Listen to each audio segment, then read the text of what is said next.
आजच्या घडीला म्हणजे आधुनिक युगामध्ये डायबिटीसचं निदान आपण कसं करायचं याबद्दलचा व्हिडिओ मी मागच्या वेळेला केला होता. तो व्हिडिओ जर तुम्ही अजूनपर्यंत बघितला नसेल तर तो आजच बघून घ्या.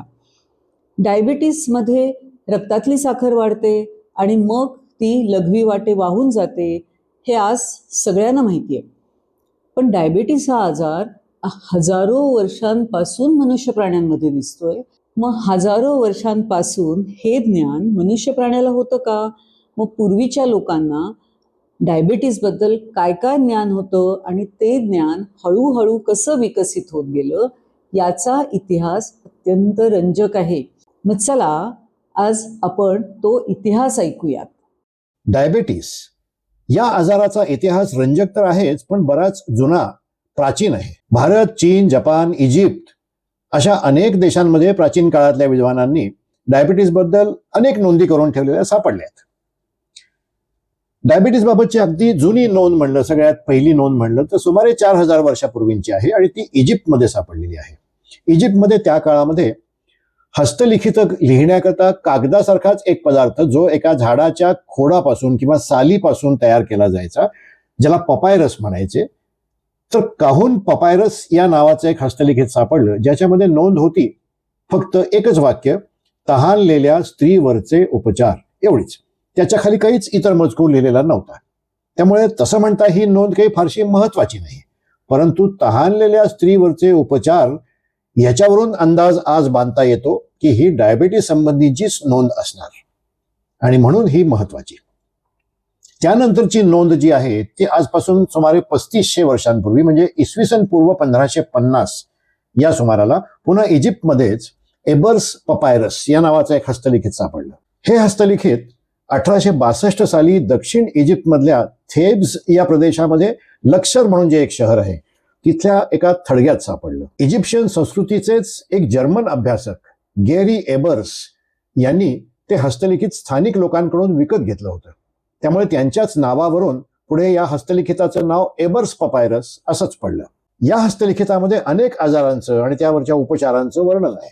त्यापैकीच एक आजार होता जो पॉलियुरिक सिंड्रोम किंवा मधुमेहच असावा, कारण त्याची लक्षणं जी ओळखलेली लिहून ठेवलेली आहेत ती अशी: भरपूर तहान लागण्याचा आणि मोठ्या प्रमाणात मूत्र बाहेर टाकण्याचा आजार, असं वर्णन त्यात सापडलं. इजिप्शियन्सनी डायबिटीस या आजाराची लक्षणं ओळखली होती, पण त्यांना या आजाराचं पूर्ण आकलन झालं होतं असं काही दिसत नाही. आता भारतीयांना याबाबत काय माहिती होतं तेही बघूया. डायबिटीस हा विशिष्ट प्रकारचा आजार आहे हे ओळखण्यामध्ये त्या काळातले प्राचीन भारतीय तज्ज्ञ देखील काही मागे नव्हते. इसवी सन पूर्व 6व्या शतकामध्ये सुप्रसिद्ध भारतीय शल्यचिकित्सक, ज्यांना भारतीय शल्यचिकित्सेचे जनक असंही म्हटलं जातं, ते आचार्य सुश्रुत यांनी आपल्या सुश्रुत संहिता या ग्रंथामध्ये या आजाराबद्दल लिहिलं होतं. या आजाराने ग्रस्त असलेल्या रुग्णांचे मूत्र मधाच्या गोडीचे असल्याने त्याचे नाव मधुमेह असावे असे त्यांनीच ठेवले. त्यानंतर पुढे म्हणजे इसवी सन पूर्व 2ऱ्या शतकामध्ये आचार्य चरक यांनी देखील मधुमेहावर भाष्य केलं, अनेक उपचारही सुचवले. मधुमेहींच्या मूत्राची चव गोड असते, ते मूत्र हाताला चिकट लागते आणि त्याला मुंग्या लागतात, अशी लक्षणं या आयुर्वेदाचार्यांनी नोंदवून ठेवलेली आहेत. म्हणजेच रुग्णाची लघवी चवीला गोड आहे की नाही किंवा रुग्णाच्या मूत्राला मुंग्या लागतात की नाही, इतक्या बारीक निरीक्षणांवरून त्या काळातले वैद्य मधुमेहाचे निदान करायचे. ही बाब अगदी विशेष उल्लेखनीय आहे.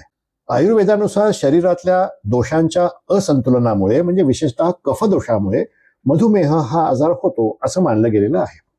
त्यामुळे मधुमेहाचं वर्गीकरण प्रमेह या वर्गात केलं गेलं आणि मधुमेह हा मूत्रविकार आहे असं सांगितलं गेलं.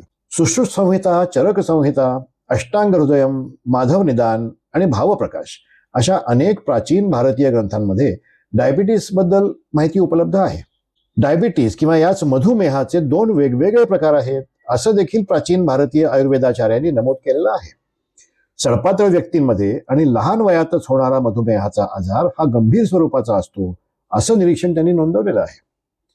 या उलट असाच पण एक सौम्य प्रकारचा आजार असतो जो आळशी, लठ्ठ, श्रीमंत लोकांमध्ये आणि विशेषतः चरबीयुक्त आणि गोड पदार्थ खाणाऱ्या खादाड लोकांमध्ये होतो, अशी ही नोंद सापडते.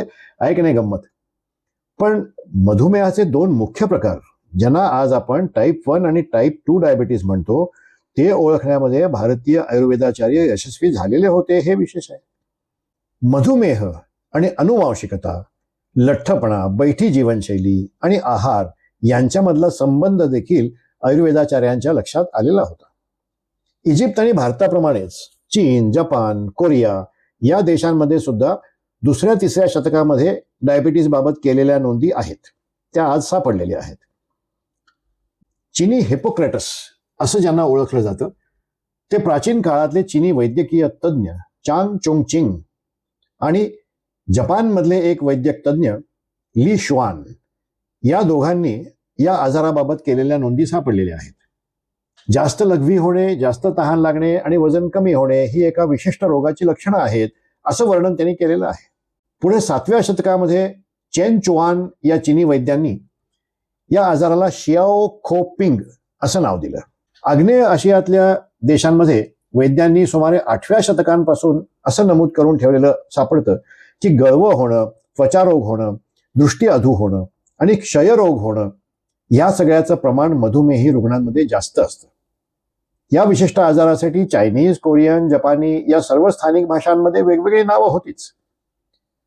पुढे 11व्या शतकामध्ये प्रसिद्ध अरबी हकीम इब्न सिना यांनी अनेक व्याधींवर संशोधन आणि उपचार केले. या इब्न सिना यांनाच पाश्चात्य देशांमध्ये अविसिना या नावाने ओळखलं जातं.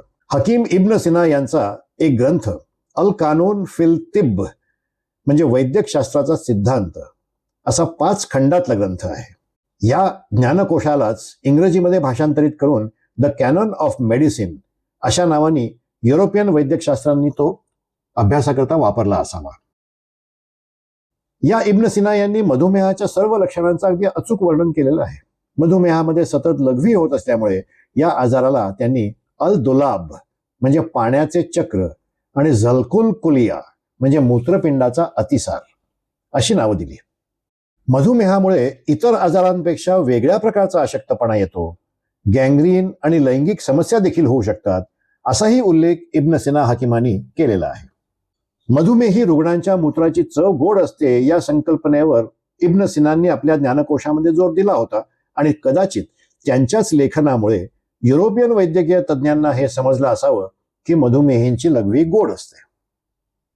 अनेक वर्षांनंतर मध्ययुगीन विद्वान मॉइसेस मायमोनाइड्स यांनी ॲसिडॉसिसच्या लक्षणांसह मधुमेहाचं तपशीलवार वर्णन केलेलं आहे. सुमारे 12व्या शतकातले हे विद्वान.